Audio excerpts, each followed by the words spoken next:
I'm Rich Levine, and this is Meet Me at the Gate, where we're not just talking theory, we're tackling real-world problems head-on, driving solutions that supercharge productivity and team dynamics. Every episode is a journey towards improvement, empowering you, the manager, to lead with innovation and confidence. Join us to transform everyday roadblocks into highways for success. What's going on, Rich? What happened? I think the internet's not connecting. The internet's not connecting to the outside world. So you're in an auction and you don't have internet. It creates a problem. Okay, can you explain to me, by not having the internet, what does internet have to do with Meet Me at the Gate? And the internet powers a lot of what we do, and we take it for granted that it's always going to be up and running. We have a train that runs by. Every time the train runs by, it knocks our Wi-Fi off. And it does it because trains have an overpowering system to control the gates and the arms and the lights so that somebody doesn't run over the railroad tracks and get smashed and end up as a casualty. But if you can't connect to the internet, you got a problem. Hold on a minute. Is this train story real? This train story is real. It runs by 12 to 14 times a day. Oh, no. And it really does mess with the Wi-Fi, internet? It really messes with the Wi-Fi and the internet. Hey, Rich, before we go too far, do you know what I am? I'm the transport guy. Ty, the transport guy. So what I did was I started a transport company with a 1-ton and a 3-car trailer. The first year I know I lost at least 15 grand. By the 6th year, I had 20 brand new Peterbilt 9-car Stingers, right? I'm going off the track here, but why am I here? What does this have to do with you being the auction guy and I'm the transport guy? My thing is that they all touch each other. And the more I know about you, the more you know about me, the better we're able to get along and get business done and make money. Does that make sense? That's what we're in this for, is to make some money. Let's make some scratch. We're having a conversation. You walk up and you're looking a little bit tense. Oh, it's sale day. Wednesday, sale day, I see you walking by the gate in a pretty rapid pace, looking pretty intense, right? Hey, Rich, what's wrong? What happened? Well, the internet went down. Okay, so your sales Wednesday at noon, and you're walking by the gate around 10, maybe even 11, and the auction's about to start, and you realize we don't have internet. Now, I'm sitting there like, so what? You got the physical auction, you got physical cars, you got real dealers in the lane. Why are you so upset, Rich? What's the problem? Well, in this world, you got to make decisions and you got to try to please as many people as you possibly can. So a lot of things happen really fast. So at an auction, we sell a car, every 1 minute, every minute and a half. If it's a really bad day, it might be every 2 minutes. We got a car crossing the block. Well, now let's amplify that. And you got internet. The internet's actually working, but there is a ton of equipment in a server room. And if a piece of equipment in that server room starts to malfunction, you got issues. That's what happened to us. We had a piece of equipment malfunction and it started picking and choosing which IP addresses it was going to let in. So we had some people that could get in and some people that could not get into the auction. On the physical side, everybody could go in, swipe their card, get a bidder badge, no trouble there. They could until about 11:30, and it got worse at 11:30. For the physical? For the physical and the digital. At 11:30, we discovered that buyers walking in could no longer get a bid badge because it's connected to third-party software. So now we got problems, right? Well, but you got dealers running around wanting to get a bidder badge so they can go pre-check the card before the sale, and they can't get a bidder badge. Things are getting pretty tense, right? Yeah, but we're quick on our feet. We're auctions, so we try to solve problems. We come up with solutions. That's why we're here, right? To have solutions.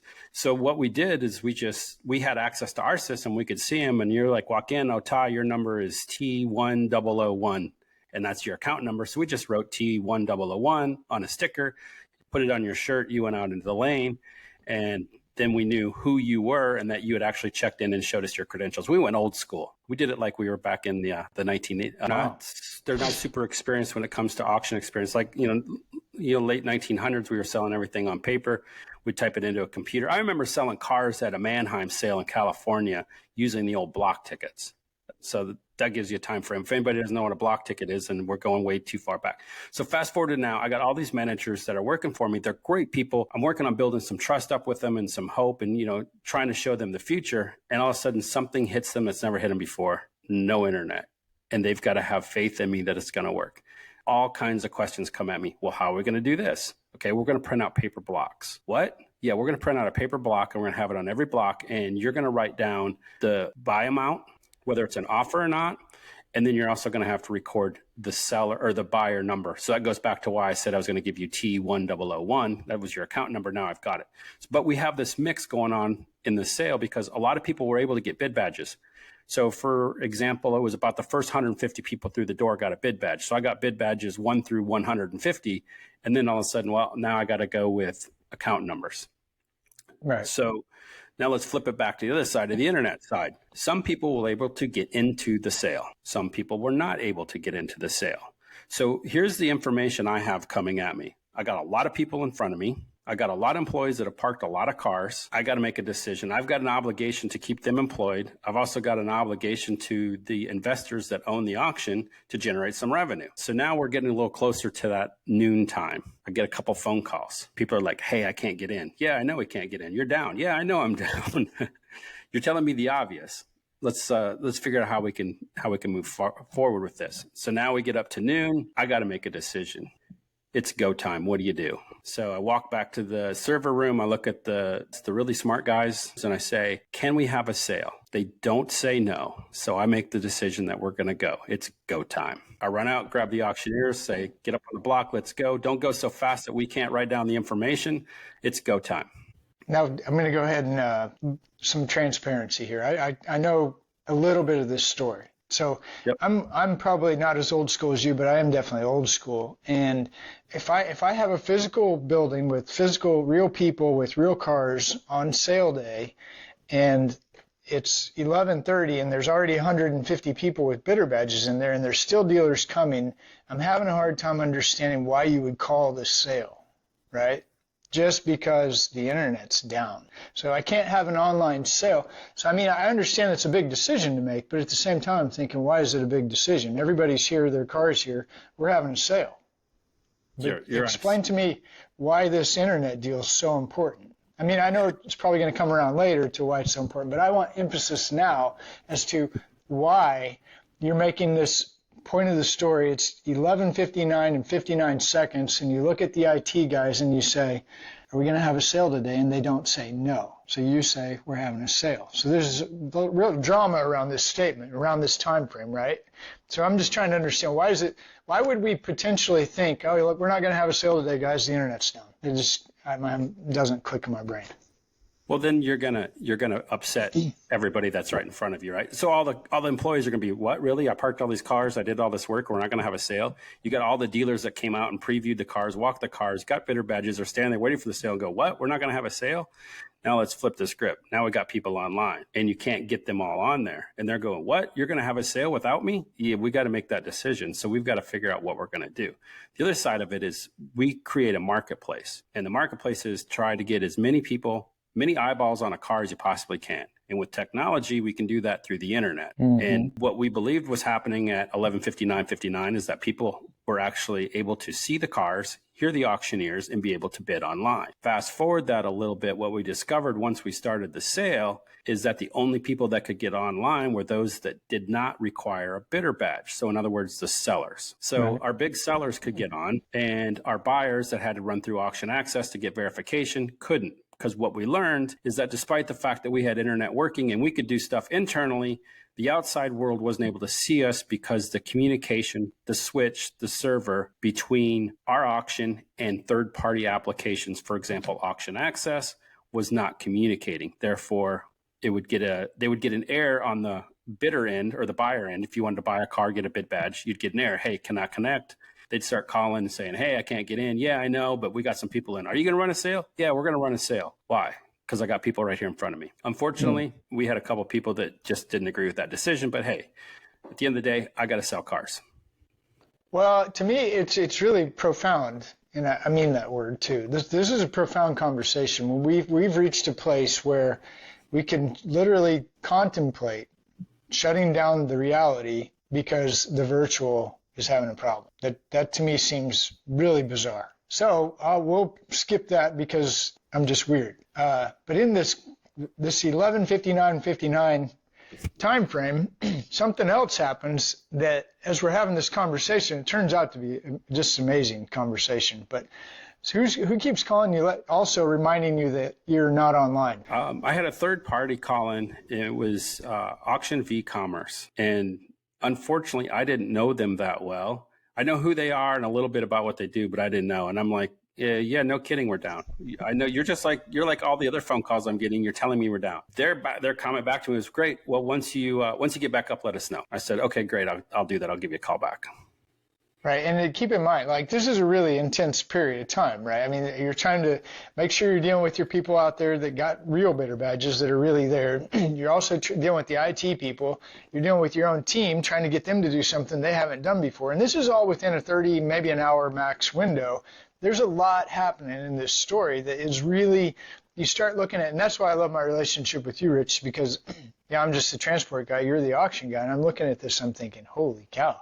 I mean, you're dealing with a lot of different people here, right? Yeah. You've got your fleet lease, you've got your remarketers, you've got your dealer consigners, you've got check-in people, you've got the auction guys, the auction sales reps. Everybody's looking, what do we do? There's a problem. Absolutely. So in the middle of that, to have somebody call you and say, hey, you know you have a problem, more than one phone call, by the way, could maybe be a little annoying, right? So as you're telling me this story yesterday, I'm thinking, dude, you know what would fix this for you? I know these people, AVC, I know Kelly Bianchi, Auction V Commerce. She's the one, I know her. And so you're telling me a story, I'm thinking in my head, they could have helped you get a hold of, well, it turns out this phone call, tell us who the phone call, it's AVC's call. Yeah. Yes. AVC's calling me and they want, it's AVC. Victor. And we'll talk about, V for Victor, not ABC. It's AVC. So anyway, they're calling and they're asking to help. And I misunderstood who they were. And I thought they were part of our third-party system that supplied the software that runs the auction, because they knew that no information was going out, because they were sitting in their little control room and like, hey, we're not getting anything. I'm like, oh, okay, but we know you're active. I'm like, cool, this is really, they know internally we're working, but externally they can't see anything. So that's where it even gets more complicated. It wasn't like everything at the auction's down.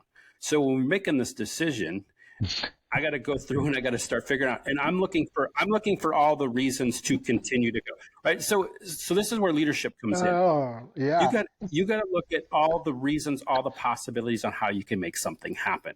So I started doing a mental checklist, and trust me, it took a ton of composure and a lot of, I guess you'd probably call it emotional intelligence, because I could have got pissed off really easy. And the other thing is too, what happens when you're in situations like this, the human brain gets flooded with hormones. Usually it's adrenaline, because it's fight or flight, because you're in a situation where you've got to make a decision, and that's a human instinct. So here I am trying to flush that out, but I'm looking at everything.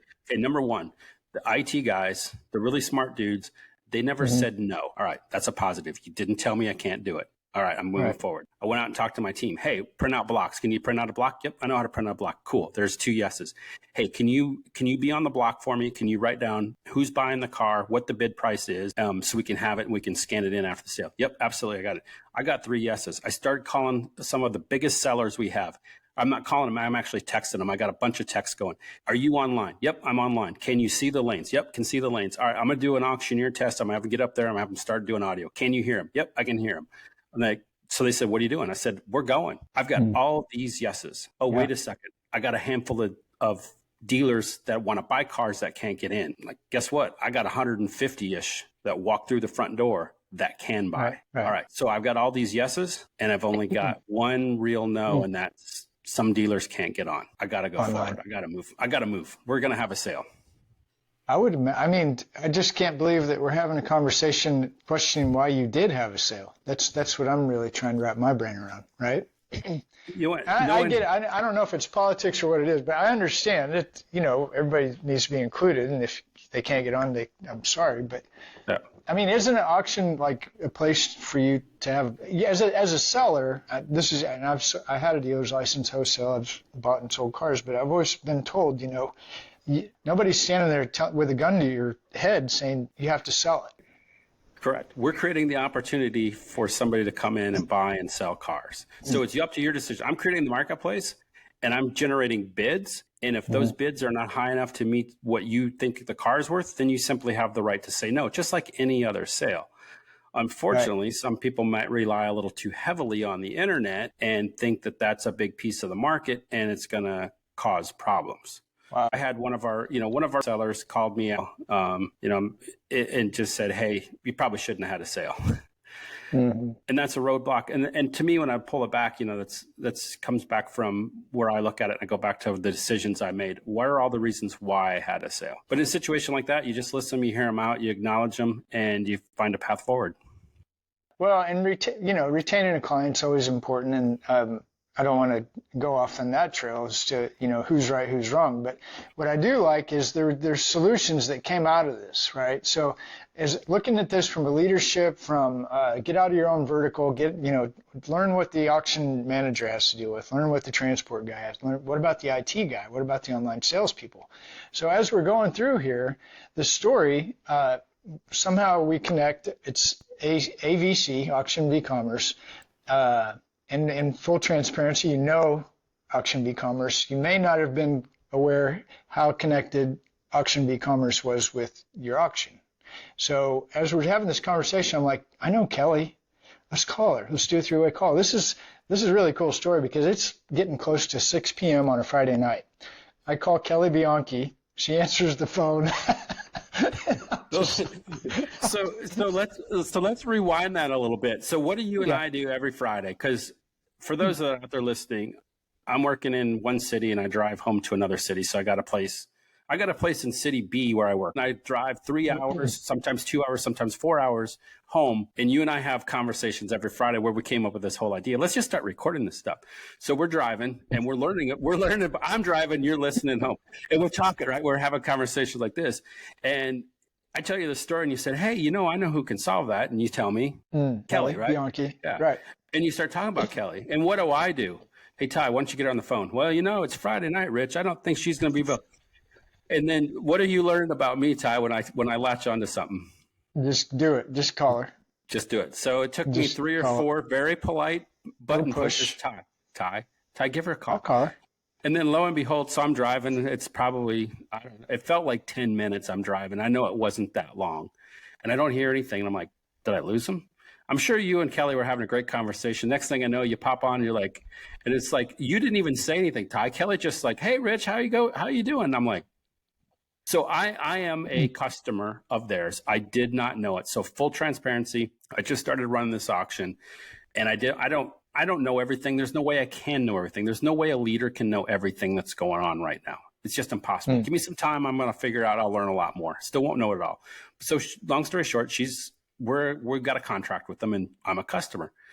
For her, what does that show you about customer service and customer care? To answer the phone, she's on the East Coast. It's 7:00 her time. She's going out to have dinner and wine with friends and family or whatever you do on a Friday night after a long week. Oh, her daughter's in the car with her.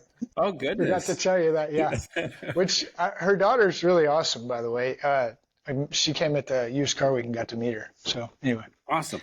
So long story short, we're going to do some more episodes of Meet Me at the Gate.